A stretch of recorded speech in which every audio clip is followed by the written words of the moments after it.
I'm excited because in this episode of Creation Life, I'll take you inside an interview that I did with Salesman.Red podcast. I'd highly recommend that everybody starts to work on getting a social following and then finding the great niche podcasts for your industry. It's done wonders for my career. But the second thing that you get to see in this is kind of the behind the scenes. In the same day, I do a podcast and I go to a conference and speak.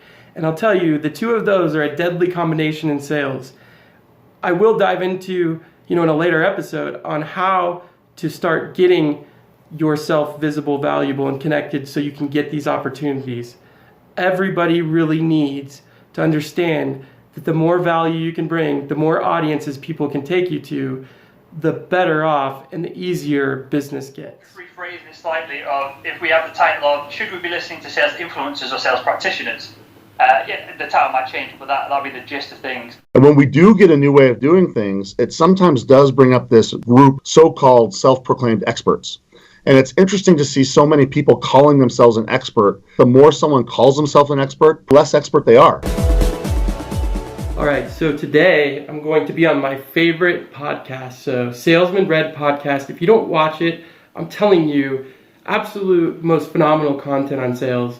My guy Will Barron is. Today we're going to be talking about something that I'm super, super passionate about. I've got a good friend of mine and what I consider as one of the top sales leadership coaches in the world, Rob Jepson. We're going to be talking about practitioners taking back thought leadership in sales. I think it's super important, that a lot of the people that are talking about sales today are disconnected. They were selling 30, 40 years ago, wrote a book or whatever that may be, which I respect that. But at the same aspect, things are changing so fast that these old techniques, some of them, does some of the stuff still work? Yeah, maybe, but we've got to keep up with the times.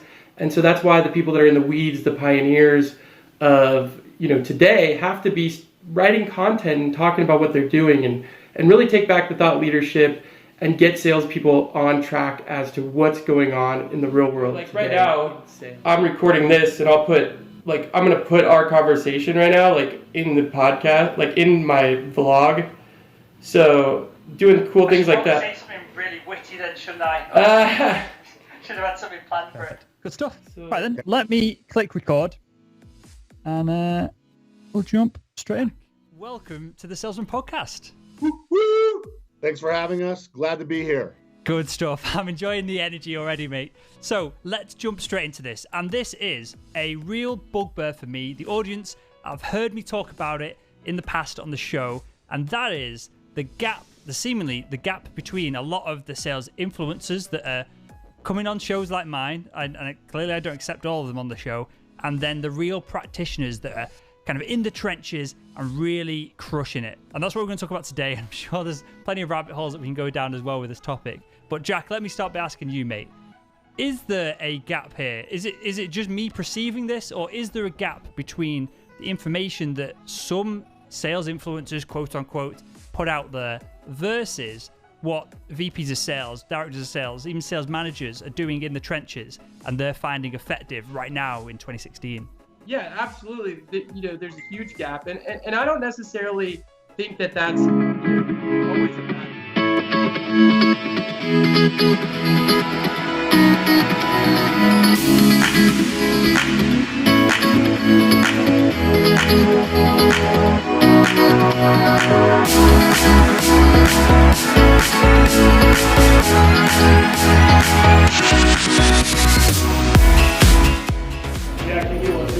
Yeah. All right. What is it? What do I got here? You got your badge here. All right.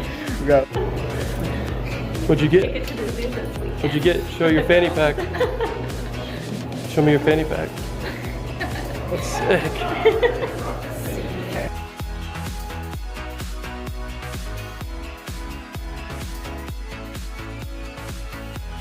Great. Excited to speak.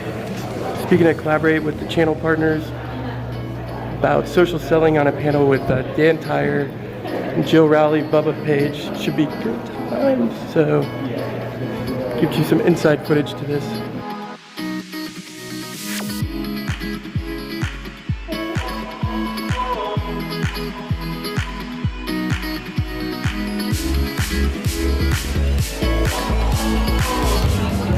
and gentlemen, will please take your seats. Our program. A little bit more about me. Besides being a marketing entrepreneur, I'm lucky enough to even be here with these guys. Every person is a legend in their own right. And so I do not want to even attempt to introduce each person because their track record, they're just 12-year sales practitioner and went into business with a partner out of the UK. Note my UK lucky socks. Don't tell my wife, she's not happy about it.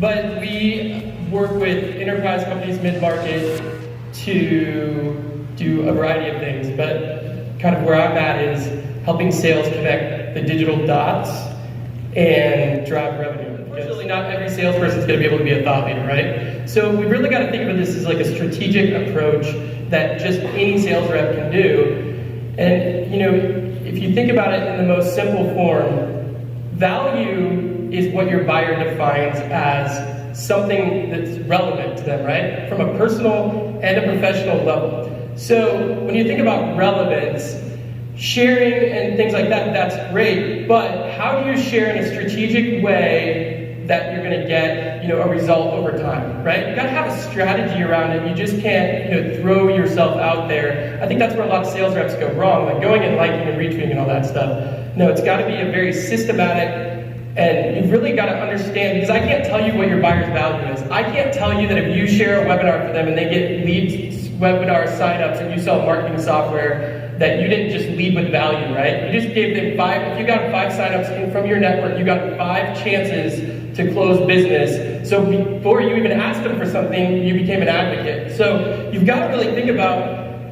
you know, your buyers that are on social, what personally and professionally would help them? What would make you become an advocate versus a salesperson when you get into that conversation?